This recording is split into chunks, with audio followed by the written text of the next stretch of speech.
Bawa aja HP-nya. Teteh teh ogot teh kulantaran ari bobo.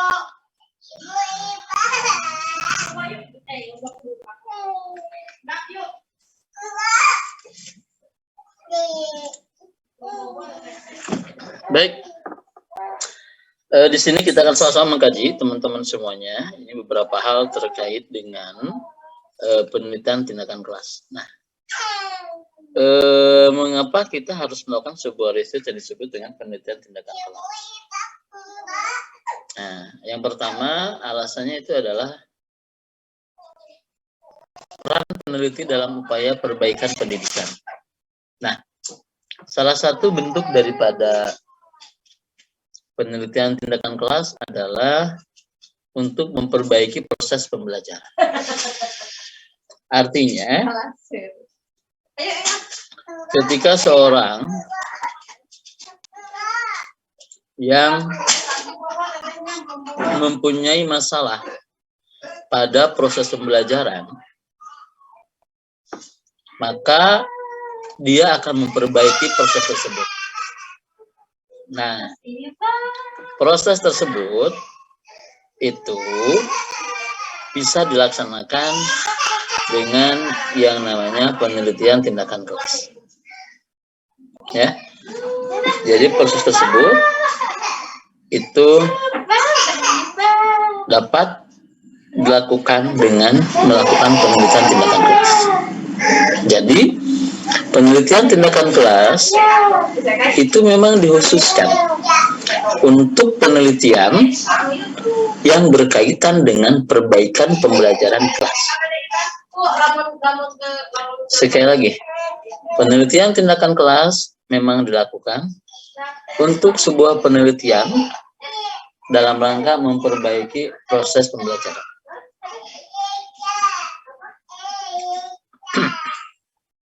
Nah, selanjutnya teman-teman semuanya, ya.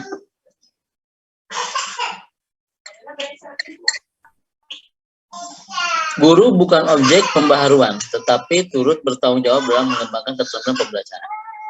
Nah, PTK itu asumsinya tadi kan memperbaiki pembelajaran. Nah, yang menjadi subjeknya itu adalah guru. Jadi guru di sini tidak bersifat sebagai objek, melainkan bersifat sebagai subjek. Dialah yang melakukannya. Karena dalam penelitian itu ada yang memang peneliti langsung melakukan seperti PTK, ada juga yang penelitinya tidak melakukan, tidak ikut terjun. Ya, nah makanya PTK dipandang sebagai sesuatu hal yang bagus untuk teman-teman di PGRA. Karena PTK itu penelitian yang teman-teman langsung terjun nantinya mengajar. Ya.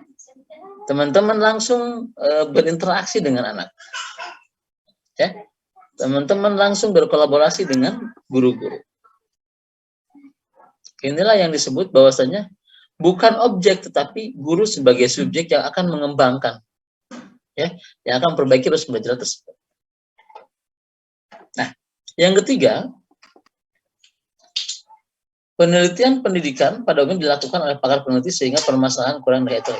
Nah, kalau penelitian itu dilakukan oleh ilmuwan, maka PTK itu hanya dilakukan oleh guru. Jadi bukan oleh ilmuwan saja, tetapi PTK itu dilakukan juga oleh guru. Nah, jadi dalam hal ini untuk mengasah guru dalam proses melakukan penelitian. Ya. Makanya penelitian tindakan kelas itu hanya khusus bagi seorang guru yang memang sudah mempunyai kelas dan kelas yang bermasalah, dia ingin memperbaiki masalah tersebut. Yang keempat, nah, publikasi hasil penelitian kepada praktisi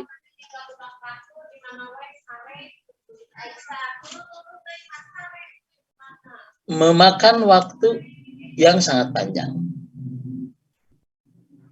Nah, hasil PTK ini, teman-teman, ya,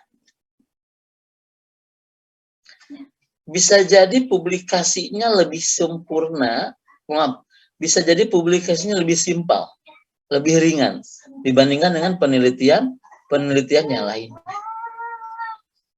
Sehingga ketika seseorang melakukan penelitian tindakan kelas, bisa jadi ketika sudah penelitian, berselang beberapa jam itu sudah bisa diolah hasilnya.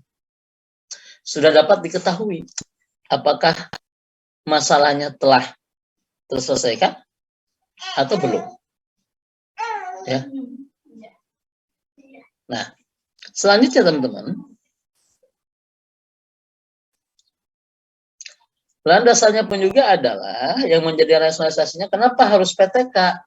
Karena guru sebagai pendidik yang profesional.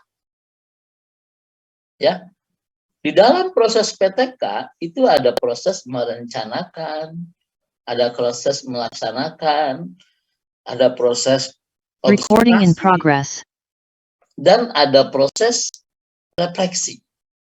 Nah, sebagai seorang guru yang profesional, maka seorang guru harus mampu merencanakan proses pembelajaran dengan baik. Maka ini sudah masuk pada unsur PTK yang pertama, yaitu planning, perencanaan, di mana orang yang akan meneliti PTK itu sudah melakukan persiapan perencanaan. Yang kedua, guru akan melaksanakan dan memimpin KBM. Hal ini pun juga sama dengan PTK, bahwasanya ketika proses pelaksanaan pembelajaran, maka guru akan langsung melaksanakan proses pembelajaran. Ya. Maka guru akan menjadi pemimpin dalam proses pembelajaran.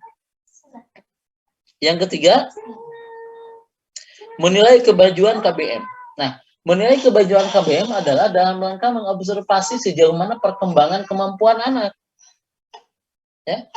Sejauh mana perkembangan psikomotor anak, sejauh mana perkembangan kognitif anak. Nah, ini dilakukan sebuah penilaian atau kemajuan atau pengembangan. Apakah motorik halusnya sudah lancar itu? Atau belum? Yang keempat, menafsirkan serta memanfaatkan hasil penilaian kemajuan KBM. Selagi menafsirkan serta memanfaatkan hasil penilaian kemajuan KBM. Nah, inilah yang disebut refleksi, di mana refleksi itu mengkaji hasil kegiatan-kegiatan yang dilakukan dalam pembelajaran untuk perbaikan pada pembelajaran berikutnya. Ya, maka dalam kaidah PTK kita akan selalu mengenal ada yang disebut dengan planning, action, observing, sama refleksi. Nah, 4 unsur inilah kegiatan PTK yang harus teman-teman lakukan. Oke, sampai sini ada pertanyaan? Silakan.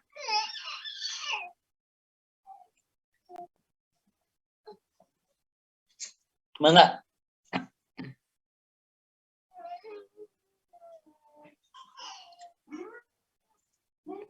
Silakan kalau ada pertanyaan.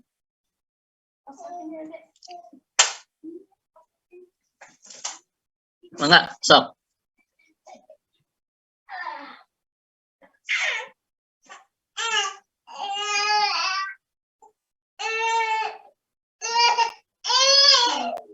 Oh.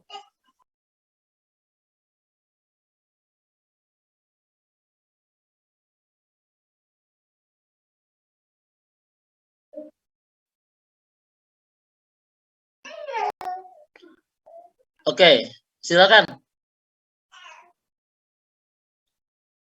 Baik.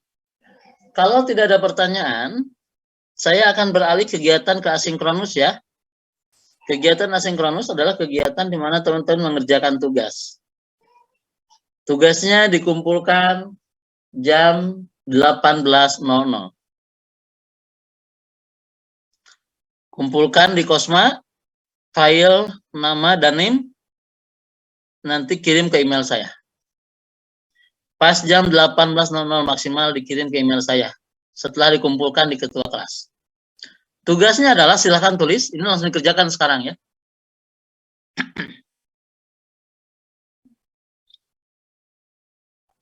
Teman-teman membuat tulisan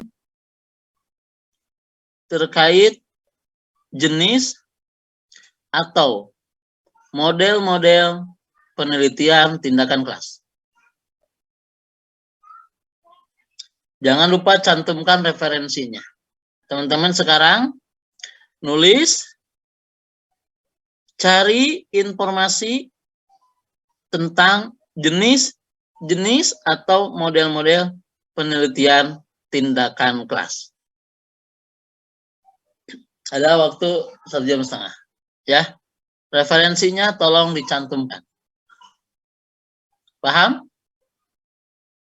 Paham, Pak. Paham, Bapak.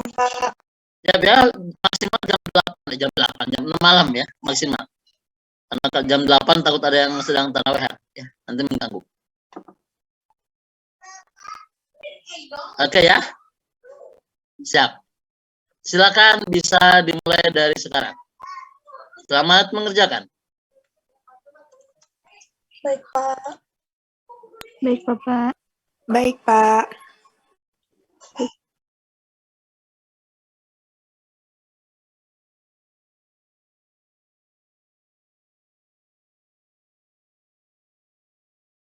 Recording stopped.